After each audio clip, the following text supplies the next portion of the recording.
Chers amis, bonjour. Alors cette semaine, les Juifs du monde entier fêtent Hanouka, le 25 Kislev dans le calendrier biblique. Ainsi, en fin d'année, les chrétiens fêtent Noël et les Juifs Hanouka.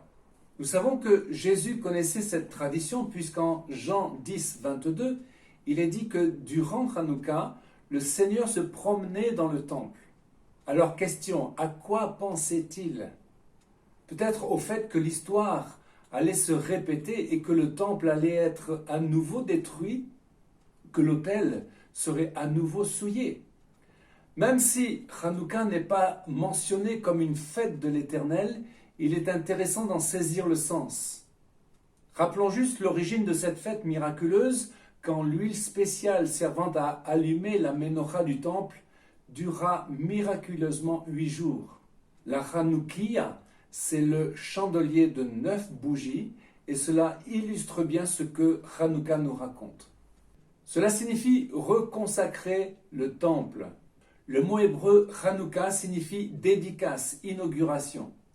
La fête est ainsi nommée parce qu'elle célèbre la reconsécration du temple qui avait été souillé par les Grecs et Hanouka commence la veille du 25 Kislev, se poursuivant pendant 8 jours.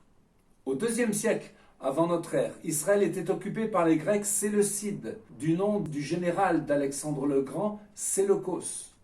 Ils ont forcé les Juifs à accepter la culture et l'idéologie grecque au lieu de l'observance des commandements de l'Éternel. Pour s'y opposer, un petit groupe de Juifs fidèles, des Kohanim, des prêtres, dirigé par Judas le Maccabée, suscita une rébellion et put vaincre la puissante armée des soldats grecs. Les Maccabées, les chasseurs du pays, récupérèrent le temple de Jérusalem et le consacrèrent à nouveau. Lorsqu'ils cherchèrent à allumer la menorah du temple, le chandelier à 7 branches, ils n'ont trouvé qu'une seule fiole d'huile sainte ayant échappé à la destruction.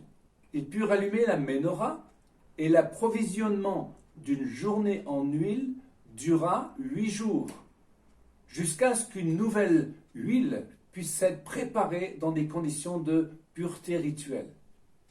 Alors, qui est Antiochus Épiphane? Antiochos IV Épiphane, c'est-à-dire l'illustre, est un roi séleucide. Il régna de 175 jusqu'à sa mort en 164. La tradition juive le décrit comme un ennemi du peuple juif, car il participe à l'hellénisation de la Judée et s'oppose à la révolte des Maccabées qu'il ne parvient pas à réprimer. La Bible mentionne Antiochus, selon le prophète Daniel. Lisons Daniel 8, verset 9. 4 grandes cornes s'élevèrent pour le remplacer.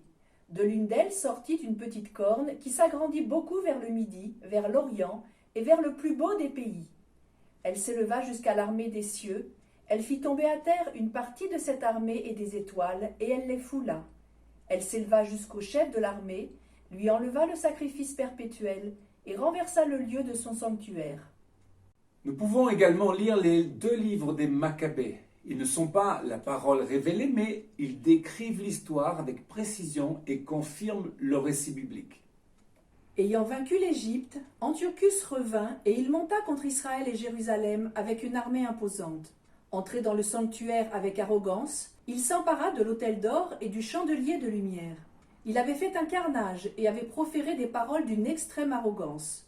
Le 15e jour de Kislev, le roi fit l'abomination de la désolation sur l'autel des holocaustes.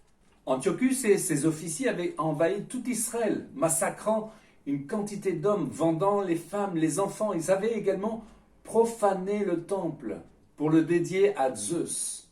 D'un autre côté, Judas le Maccabée, avec ses compagnons d'armes, s'était réfugié dans le désert, ayant pris la direction de la révolte juive.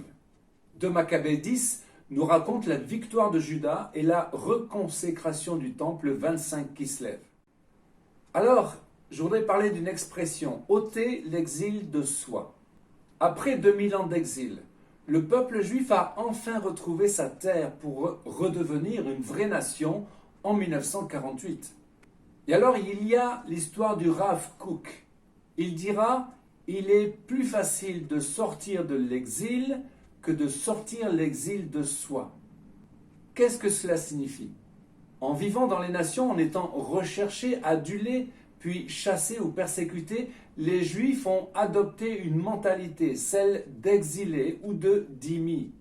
Le mot dhimmi vient de l'arabe, c'est un terme de l'islam désignant les sujets non musulmans d'un État sous gouvernance islamique. Ces sujets ont à la fois un statut discriminatoire et protecteur qui leur impose principalement de payer un impôt particulier et une loyauté envers l'État musulman.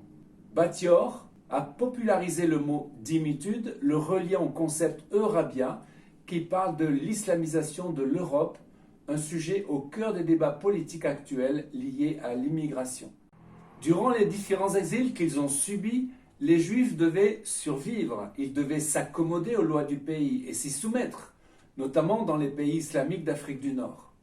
Mais même dans les pays européens, on pourrait dire qu'ils ont acquis une mentalité d'exilés. Ce que le Rav Kook veut dire, il est plus facile de sortir de l'exil que de sortir l'exil de soi, c'est qu'il faut un certain temps, il faut même une vraie guérison pour retrouver l'identité première faite de liberté et d'indépendance. Du temps de l'occupation grecque, de nombreux Juifs ont opté pour la soumission à l'idéologie grecque, en abandonnant les lois juives et jusqu'à même se faire reconstituer le prépuce. Antiochus voulait helléniser la Judée. C'était une bataille contre l'identité juive. Aujourd'hui, premièrement, c'est un grand problème pour Israël, dans la mesure où les Juifs de diaspora s'assimilent, notamment par les mariages mixtes, et ils perdent leur identité. Mais deuxièmement, c'est également un problème pour Israël en tant que nation, qui se sent toujours dépendant ou lié aux nations, souvent antisémites, et mène sa politique en fonction des permissions ou autorisations de l'Occident. Ainsi, des décisions dramatiques ont enlisé Israël dans un conflit permanent, le conflit israélo-palestinien, en suivant les conseils mal intentionnés des nations occidentales ou de l'ONU. Voici deux exemples. Les accords d'Oslo, 1993. C'est un concept qui préconisait la paix contre la terre. Et cela a été une catastrophe, encore aujourd'hui. Car, premièrement, la terre appartient à Dieu. C'est donc une malédiction pour Israël de la brader. Et deuxièmement, cela renforce la cause palestinienne qui veut conquérir toute la terre d'Israël. Également, le désengagement du Gush Katif en 2005 sous la pression des États-Unis. Ariel Sharon a cédé la bande de Gaza aux Palestiniens et cela n'a fait qu'empirer la situation. Cela a amené l'éclosion de monstres comme le Hamas et le djihad islamique qui n'ont pour seul but la destruction d'Israël et celle du peuple juif. Alors, pour les chrétiens, y a-t-il une mentalité d'exil ? Être guéri de la mentalité de l'exil vaut également pour les chrétiens. C'est une bataille pour nous, chrétiens, ayant été enseignés dans une philosophie et une théologie grecque qui coupent les racines hébraïques, la doctrine de remplacement, la théologie amillénariste et qui fait de nos églises des sites de type babylonien. Une autre forme d'exil est celle de nous réfugier dans le ciel, dans une théologie christocentrique déconnectée de la réalité du monde. Nous avons ce risque de devenir des chrétiens mystiques avec comme seul espoir d'être enlevés au ciel. Alors pour finir, parlons de notre identité, de notre ADN et nos racines. Hanouka nous parle d'identité. Nous voyons aujourd'hui le combat mené par l'ennemi de nos âmes pour saper notre identité, modifier notre ADN. Ne nous trompons pas de combat, notre identité est liée à nos racines spirituelles. Et la Bible est notre seul antidote au virus qui tente d'altérer notre ADN. Je veux citer Chuck et Karen Cohen qui ont écrit « Les racines de notre foi ».